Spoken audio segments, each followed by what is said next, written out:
Okay, now we're finally going to move on to chords. I say finally, but actually in reality we're moving on to chords probably a lot quicker than a lot of teachers will.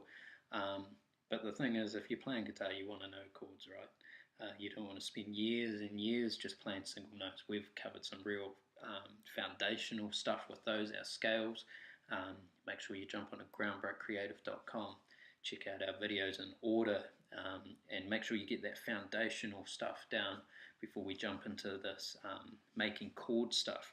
So we're going to start basically with our easiest of chords, and we're going to gradually make them harder and harder as we go. But as we go, I'm also going to give you songs that you can play along with that that we're going to learn to use the chords so that we can get used to changing in between them, which to start with is going to be one of the hardest things. But before we get there, let's just learn some basic chords. So we're going to start with the D chord. Okay, this isn't actually the easiest of chords, but it's going to make one of the, or a couple of the other chords seem easier when you get to them. Okay, so what we're going to do is, here's our D string. So E, A, D. We're going to play that string open. On the next string down, our G string, we are going to play second fret with our first finger. Okay, so if we go first finger, second finger, third finger, fourth finger, or pinky. I normally just call that pinky, makes more sense. And this is a thumb, it's not a finger. Cool, so that's going to be on the back of the neck, so we're not going to worry about that so much. Okay, so what I'm going to do is I'm going to play that second fret there. What I want to do is I don't want my hand coming straight up. I want it to be angled back so that the fingers are starting to point kind of on an angle back up towards me. So that's my first finger there. With my second finger, I'm going to play that same second fret, but on the high E string, which is the very bottom string there. Okay, and leaving that string in between. And then I'm going to take my third finger and I'm going to place it on that next fret up. So remember, when we're playing notes, we want to get right in behind that fret. Sometimes with chords, it's going to be too hard to get right in behind the fret with every finger, but we just want to get as close as we can. So the closer we are, the better. Okay, and then what I'm going to do is I'm going to play each one of those individually. So I'm going to start with my open D.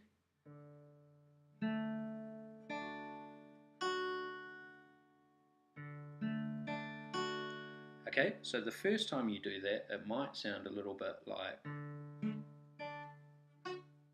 that. Okay, so then we need to look at what's happening up at this end.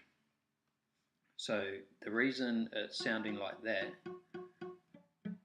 is because something is muting the string. So one thing that can mute the string is if I don't have enough pressure. So this note there, if I don't hold it down hard enough, it's going to start to buzz and then it's going to mute off. So I've got to hold it down nice and hard in behind that fret there. Okay, the other thing that can happen is, let's say this finger is resting on this bottom string, then it's going to be muting that string.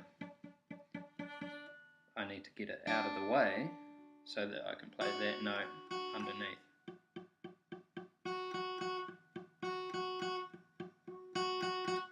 Okay, so this is one of those things where sometimes having a one-on-one guitar teacher that you can sit down with is really handy in these early stages so that they can help you pick those things out.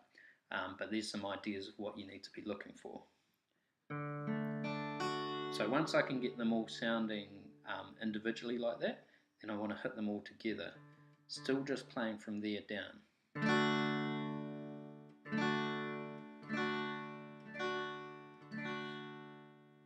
Cool? And once you get that sorted, what I want you to look at next is your wrist. See here how my wrist is quite straight? Okay, I want to keep that wrist straight as much as I can. Okay, I don't want to be going like this with my hand, because you can see how uncomfortable I am with my shoulder pulled up here, my wrist is bent like this. Over time, that's going to be a really bad habit that is can actually cause you damage. So we want to keep everything nice and comfortable, nice and relaxed.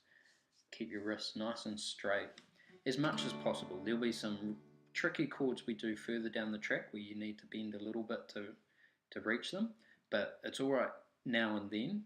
We just don't want to get in the habit of doing it all the time. Okay? The other thing is with this thumb here, we kind of want that to be,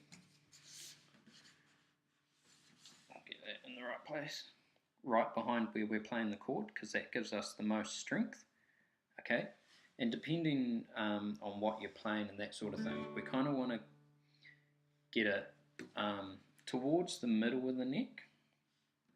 I tend to be more on the upper side of the neck.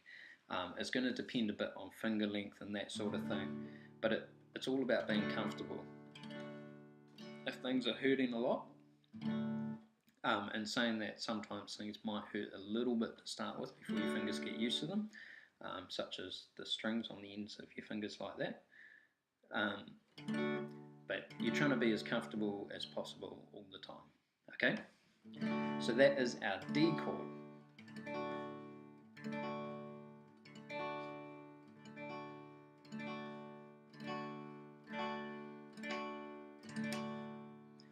Cool. Now, if I take that chord, and what I'm going to do is I'm going to take this finger here and put it where that one is. And then with that finger, I'm going to play the first fret back there. And I'm going to play the same strings.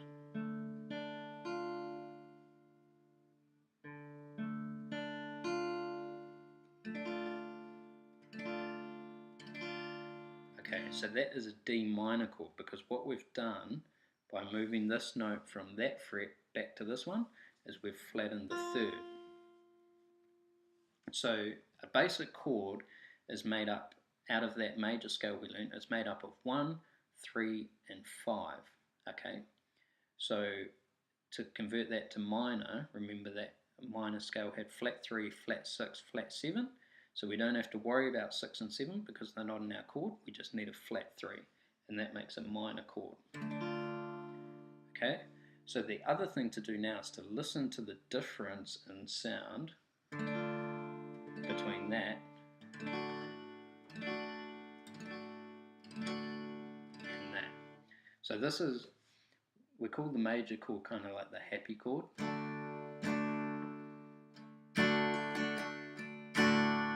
And the minor chord is a little bit more reflective. They kind of feel different, right?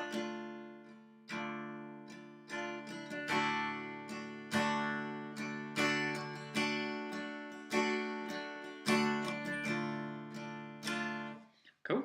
So that's your D chord in major and minor.